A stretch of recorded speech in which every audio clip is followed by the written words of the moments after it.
Right here, fellas.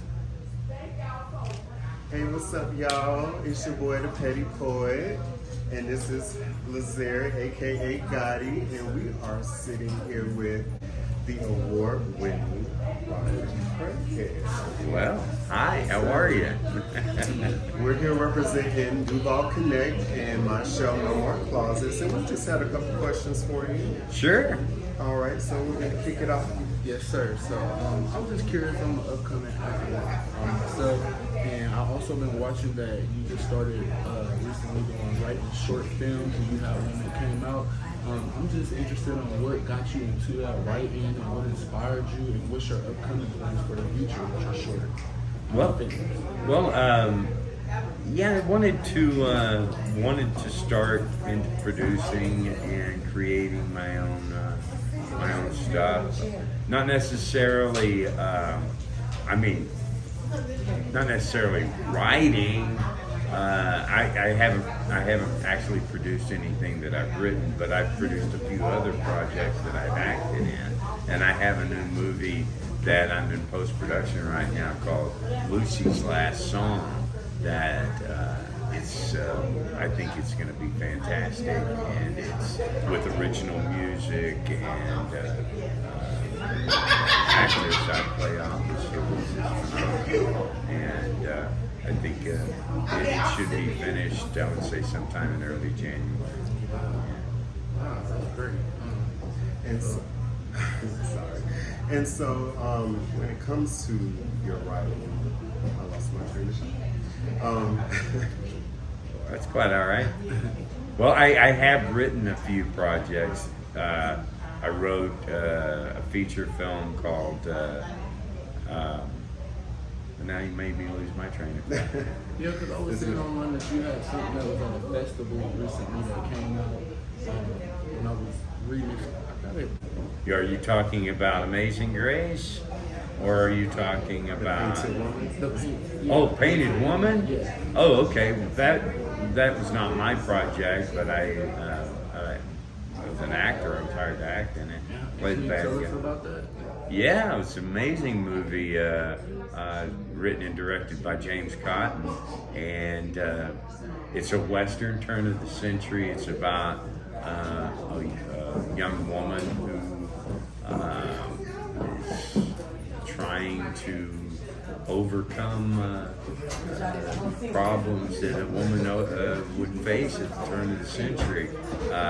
I was playing in that movie. I played a evil landowner. I owned the town, and she was a young prostitute, and I took her into my house, and then when she got too old, I traded her in on a younger girl and threw her out to pasture, and it's about her journey, not necessarily mine. Well, speaking to your role, so I will be honest, I recently got into the show and I've become addicted. I have binge watched the whole first season, so that's what I'm doing when I leave here today. Oh, okay. So how do you feel your character has developed from season 3 to season 4? Oh my God, come a long way. From season 1, I think, there was always an element of corruptness within Sheriff Conley, which I think there's always going to be that possibility in any power position or position of power. You're going to have the opportunity to be corrupt. And I think as the seasons went along, and up to the point that we're at, and halfway through season 3, that he's gone full tilt, so he succumbed to a lot of the lure of corruption. So I guess my question to you is, I see that you've been on a couple of Tyler Perry shows now, and I just want to know about the relationship between you and Tyler Perry on set. Like, what has kept you coming back, and why do you like working on his sets? I think Tyler Perry is an amazing artist. He is, and he's a genuine honest to goodness, just a pure human being, and he's generous to a fault. I love working with him. He's taught me a lot as far as how to move quickly in this process, as far as because I heard he films fast. oh yeah. I mean, because a normal television, a normal 1 hour drama in Hollywood, it takes, we'll shoot maybe, if we're lucky, 5-6 pages a day. Tyler shoots between 80 to 140 pages a day. It's phenomenal. And that's due not only to his discipline, but an organization, but his crew. They're so used to working with him, and they know what he wants, and he's editing as he goes along. So it's kind of like you'll be shooting a scene, and then he'll say, all right, cut, and then freeze, and then he'll move a couple of cameras, and then let's pick up the scene right there, and then you pick it up. So he's kind of editing as he goes along, and he's definitely an artist. He knows what he wants. And that brings me to my next question. As far as memorization, how did that work for you at the beginning when you started acting? Is that something that you have to spend a lot of time on learning lines, or does it just come easily to you at this point in your acting career?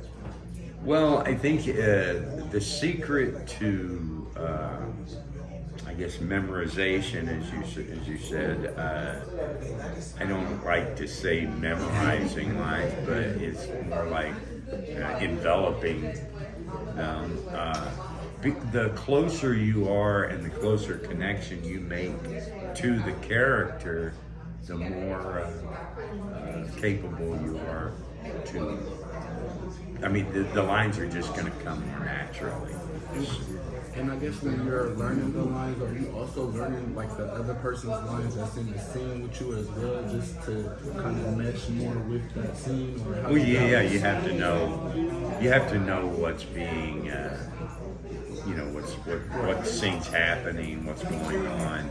I don't learn their lines, but I know what the gist of what they're saying is, and the cues that I need to continue on the scene. But it's it can be trying whenever you have a lot of dialogue. Yeah. Well, one last question. So, just sitting here with you, even for a few minutes, your energy is amazing. Oh. So, with such positive energy, how do you prepare for a role with a tone so heavy? Well, you say you're talking about the positive energy. That's the name of my production company, Positude Production. It's a phrase I coined at the beginning of my career, and now that's my corporation name that I do all my work under. But as far as the evil, diabolical characters always have a redeeming quality.